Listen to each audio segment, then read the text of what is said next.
Il préférait jouer le mort, pour organiser ses propres funérailles. Il a trompé ses amis et sa famille pour qu'ils le pleurent. Quand tout le monde a accepté le fait qu'il était mort, il a soudainement annoncé qu'il était revenu d'entre les morts, pour attirer l'attention du pays entier. C'était une star en vogue, mais pour de nombreuses raisons il est tombé dans l'oubli. Pour relancer sa carrière au sommet, il a donc eu l'idée de ressusciter pour tromper l'attention des gens, avant que le plan ne soit mis en œuvre. L'assistant lui a injecté une dose d'anesthésique dans le corps, car cela paraîtrait plus réaliste. Après les funérailles, l'assistant le déterrera lui-même de la tombe, pour qu'il ne s'ennuie pas à l'intérieur du cercueil. L'assistant lui a également mis un téléphone portable. C'est aussi pratique pour que les deux restent en contact. De nombreuses personnes sont venues le jour des funérailles. Ses amis proches et ses pairs de son cercle et des échelons supérieurs de la société. Les gens pleuraient la perte de ce jeune acteur à son apogée. La nouvelle était trop soudaine pour eux. Alors les gens sont venus lui dire au revoir. Mais ce que personne n'avait prévu, c'est que les funérailles étaient un canular. Lors du dîner qui a suivi, le film de l'homme a été projeté sur grand écran. Les gens regardaient en silence et compatissaient avec lui. Mais personne n'a réalisé que l'homme était maintenant très heureux. Non seulement il y avait une lumière étoilée dans le cercueil, il pouvait manger des snacks et regarder les funérailles en direct. Pour savoir si son plan avait réussi, il a même fait une recherche spéciale sur internet. Tout s'est passé comme il l'avait prévu. En plus des spectateurs présents,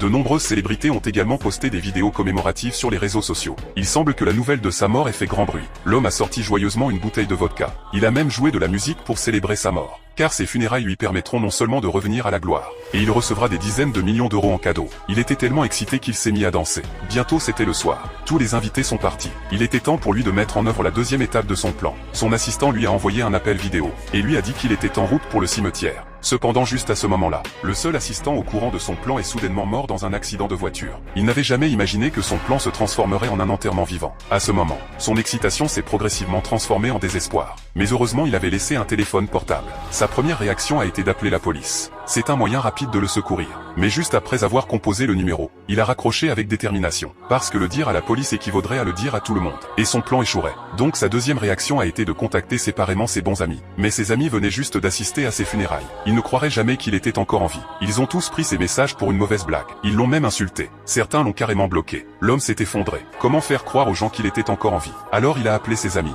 Sa propre voix ne pouvait certainement pas se tromper. Mais à sa grande surprise, la réaction de tous ceux qui ont reçu l'appel était de le traiter comme une arnaque. Personne ne lui a donné la chance de s'expliquer. Après de nombreux échecs, l'homme a soudainement pensé au choix idéal. C'était sa secrétaire. Cette fois l'homme était beaucoup plus intelligent, sachant que l'autre personne raccrocherait sûrement. Il a donc changé l'appel vocal en appel vidéo. Son apparence convaincrait sûrement l'autre personne.